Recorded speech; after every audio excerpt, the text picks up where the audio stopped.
10 अप्रैल 1912 इतिहास का सबसे यादगार पल।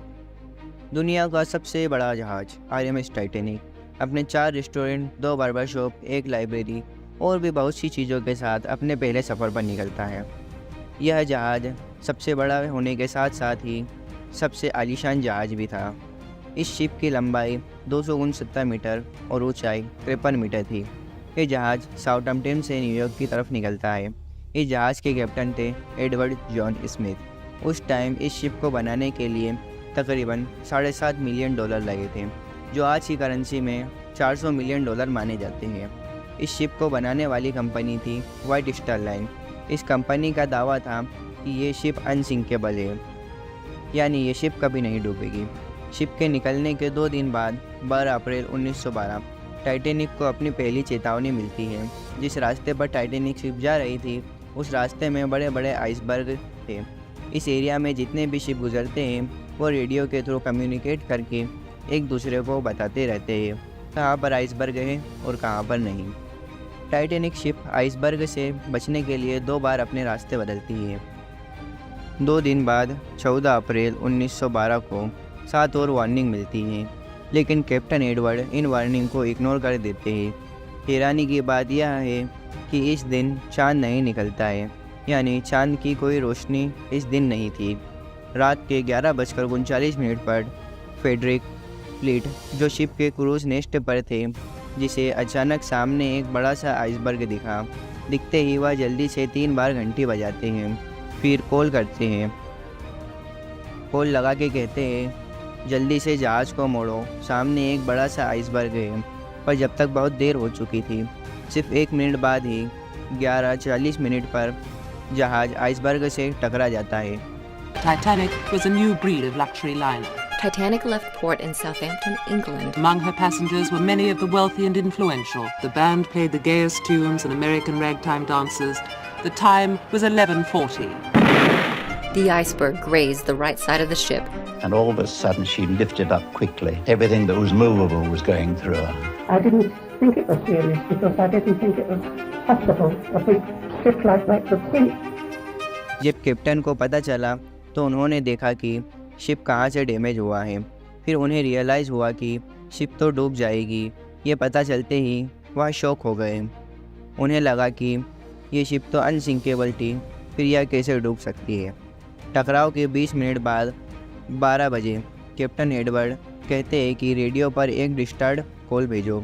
20 मिनट बाद आरएमएस कार्पेथिया रेडियो सिग्नल पकड़ लेता है और टाइटैनिक की हेल्प के लिए निकलता है, लेकिन वो जहाज़ 107 किलोमीटर दूर था।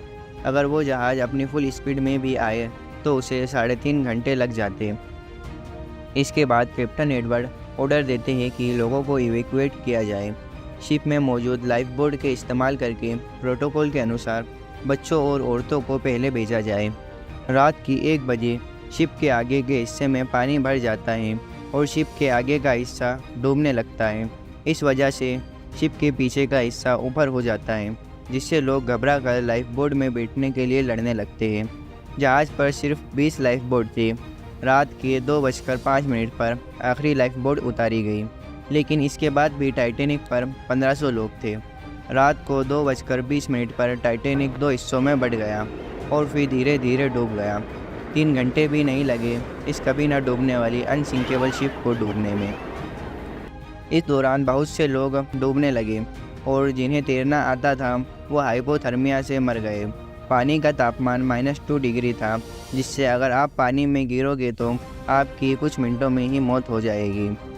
टाइटैनिक जहाज़ के कैप्टन एडवर्ड जॉन स्मिथ कहा जाता है कि अंत तक अपने व्हील पर ही बने रहे और कुछ का कहना है कि उन्होंने अपने आप को गोली मारकर सुसाइड कर ली। आरएमएस कार्पेथिया जहाज़ जो टाइटैनिक को बचाने के लिए निकलता है, वह लोकेशन पर 3:30 बजे पहुंचता है। जहाज़ के डूबने के 1 घंटे बाद जो लोग लाइफ बोट में बच गए थे उन्हें ये जहाज़ बचा लेता है। लेकिन दोस्तों, उस रात एक और जहाज़ था जो टाइटैनिक से सिर्फ 37 किलोमीटर दूर था, जो टाइटैनिक को लोगों को बचा सकता था। उस जहाज़ का नाम था SS कैलिफोर्निया। टाइटैनिक के टकराने के 1 घंटे पहले फ्री मैसेज आइसबर्ग का SS कैलिफोर्निया ने दिया था। उसके बाद 11:15 पर कैलिफोर्निया ने अपने रेडियो सिस्टम बंद करके वहीं रुक गए थे। खतरे की वजह से उस रात टाइटैनिक को बहुत वार्निंग दी गई, लेकिन एक बार भी टाइटैनिक की स्पीड कम क्यों नहीं हुई? क्योंकि जोसेफ ब्रूस जो चेयरमैन थे द वाइट स्टार लाइन के, उन्होंने शिप के कप्तान को ऑर्डर दिया था कि इस जहाज़ की स्पीड कम नहीं होनी चाहिए ताकि 6 दिनों में ही सफ़र ख़त्म हो जाए। हम ये दिखा सकें कि टाइटैनिक सबसे बड़ा होने के साथ साथ ही सबसे तेज़ जहाज़ है। टाइटैनिक डूबने के बाद टाइटैनिक को ढूंढने में 70 साल से ज़्यादा का समय लग गया। सितंबर 1985 में रॉबर्ट बलार्ड और जेन लुइस माइकल ने टाइटैनिक को समुद्र के नीचे से ढूंढ निकाला। समुद्र के नीचे 3.8 किलोमीटर नीचे ये जहाज़ मिला। ये जहाज़ 2 टुकड़ों में था। इसके दोनों पार्ट एक दूसरे से 600 मीटर दूर थे। और टाइटैनिक फिल्म में दिखाई गई जैक और रोज की स्टोरी बिल्कुल भी सच्चाई नहीं है, वह एक काल्पनिक है। तो अगर आपको ये वीडियो अच्छी लगी तो चैनल को सब्सक्राइब ज़रूर करिए। ऐसी ही मिस्टीरियस वीडियो के लिए हमारे चैनल की बेल आइकन को भी ज़रूर दबाएं।